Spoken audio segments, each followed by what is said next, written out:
धानाचे कोठार म्हणून ओळखल्या जाणाऱ्या गोंदिया जिल्ह्यात 183 शासकीय आधारभूत धान्य खरेदी केंद्रांवरून खरेदी केलेला 541 कोटी रुपयांचं धान्य नष्ट होण्याच्या मार्गावर पडून आहे। याला कारण म्हणजे गोंदिया जिल्ह्यातील राईस मिलर्स संघटनेने आपल्या विविध मागण्यांसाठी धान्य भरडाई बंद करून ठेवली। मागील 6 महिन्यांपासून खरेदी केलेला 24,77,996 क्विंटल धान्य भरडाई न झाल्याने खरीप हंगामात खरेदी केलेला धान्य नष्ट होण्याच्या मार्गावर आहे। तर रब्बी हंगामाचं धान्य खरेदी करून ठेवायचं कुठे असा प्रश्न जिल्हा पणन कार्यालयाला पडला।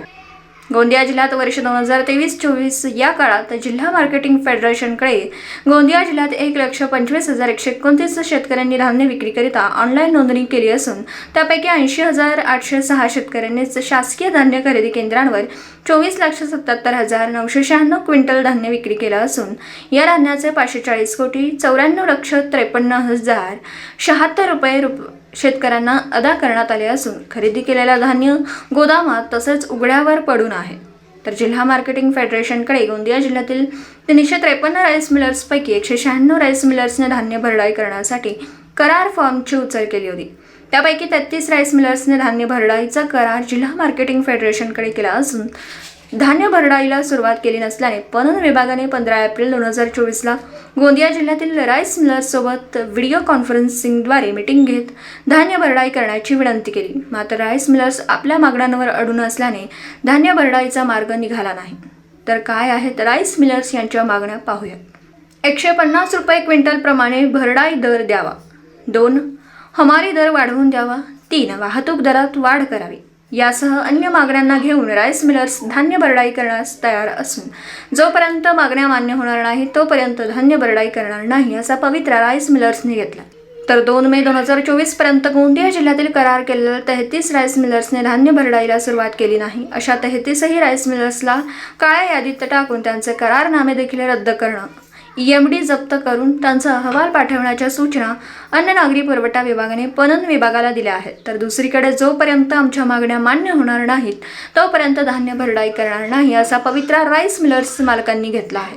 प्रथम मांग है कि हमको 150 रुपये मिलिंग रेट होना और या आप ट्रायल मिलिंग करा लो कि इसमें कितना नुकसान होता है वो नुकसान की भरपाई और जो भी आपको हमारे को मिलिंग के पैसे यानी हमारे को जो हमारी मजदूरी के पैसे देना है वो दे दीजिए। ट्रायल मिलिंग की हम लगातार मांग कर रहे हैं, ट्रायल मिलिंग की मांग पूरी नहीं हो रही। प्रमुख वही है ट्रांसपोर्टेशन रेट हमारे 20-21 तक जो मिल रहे थे नॉर्मल कोर्स में उसमें भी हमको नुकसान होता था। वो ट्रांसपोर्ट 20-21 के रेट में 21-22 में उन्होंने 40% कम कर दिया। क्या लगता है आपको अभी रबी का धान अभी काटाई में आ गया है, मिलिंग के लिए भी आएगा, तो ऐसे समय में वो धान कहाँ रखा जाएगा? क्योंकि पहले की गोडाउन से अभी तक माल नहीं उठाया गया है और जो घट भी आने वाली है उसका भी भुगतान अभी करना पड़ेगा। इसका भी सबसे बड़ा नुकसान अभी जो एग्जिस्टिंग में जितना धान है ना, इस धान का तो ये अगर हमें आश्वासन और अच्छे आदेश करते हैं पुराने सालों के, हमारे पेमेंट रिलीज होने की संभावना बनती है तो हम भी बैंक गारंटी बनाने की हमारे पास भी तो रुपया होना ना, बैंक गारंटी बनाने के लिए बैंकों को रुपया देना पड़ता है। इन्होंने खरीदी 2183 रुपये की धान किया, 3000 रुपये क्विंटल से हम बैंक गारंटी मांगते हैं तो हमको तो पैसा लगेगा। तो ये पैसा रिलीज होना चालू होगा, हम तत्काल का कस्टम मिलिंग और साथ में आश्वासन मिलेगा कि 150 रुपये 150 रुपये मिलेगा या 150 रुपये की रेट करेंगे तो हम मिलिंग कर पाएंगे। अभी सबसे बड़ा प्रॉब्लम ये है कि हमारे किसान भाई जो रबी क्रॉप आ गई है, हमारे ज़िले में 50 लाख क्विंटल की रबी क्रॉप की खरीदी होती है और कोई तैयारी नहीं है DMO साहब की भी और TDC की भी कि वो धान खरीदी करेंगे तो रखेंगे कहाँ। तो सबसे ज़्यादा नुकसान तो किसान भाइयों का होने वाला है। हमारी अन्न विभाग के साथ मीटिंग हुई थी और अन्न विभाग ने हमें, नए सेक्रेटरी साहब भी आए हैं, उन्होंने हमें आश्वासन दिया है कि हम जल्दी ही आपकी मांग पूरी करेंगे। उसमें कुछ मांगों में आचार संहिता का, आदर्श आचार संहिता का की अड़चन आ रही है तो हमने उसके लिए भी मांग किया है कि ये जो अभी परिस्थिति है ये इसेंशियल कमोडिटी है अनाज, इसेंशियल कमोडिटी में आने से और अनाज फूड ग्रेन की रक्षा करना हमारा कर्तव्य होता है सभी नागरिकों का। तो हमने उनसे मांग किया है कि आप एक्सेप्शनल केस के अंदर देश में आचार संहिता के रहते भी चीफ सेक्रेटरी, चीफ मिनिस्टर आदेश कर सकते हैं, ऐसे एक्सेप्शनल केस गिन करके ऐसे आदेश कीजिए जिससे मिलर के पास रुपया, उनको उन्हीं का रुपया है मिलर का जो आपके पास फंसा हुआ है, वो उनको रिलीज होना चालू हो तो वो मिलिंग करेंगे। मिलिंग के लिए CMR का चावल रखने के लिए गोदाम किराए से नहीं लिया और आपके ऊपर कहीं ना कहीं मिलर्स पे दबाव बनाया जा रहा है कि चावल की भरडाई करो करके। हाँ, एक भी गोडाउन किराए से लेने का उन्होंने कोई प्रक्रिया ही नहीं किया है।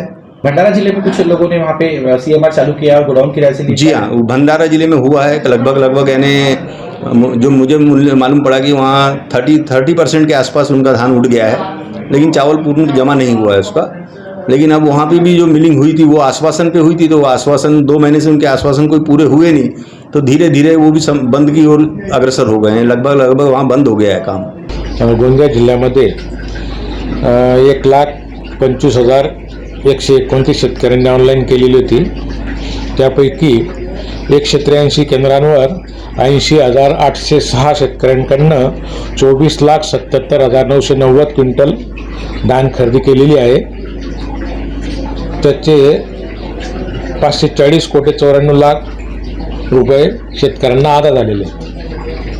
किती धानाची भरडाई झालेली आहे आतापर्यंत? अजून धानाची भरडीला सुरुवात झालेली नाही। गोंदिया जिल्ह्यामध्ये मिलर्स असोसिएशनचा संप असल्याने अद्यापपर्यंत भरडाई सुरू झालेली नाही। सर, किती लोकांनी फॉर्मची उचल केलेली होती भरडाई करण्यासाठी करार करायला? जिल्हा समन्वय समितीने 353 राईस मिल धारकांना मंजुरी दिलेली आहे।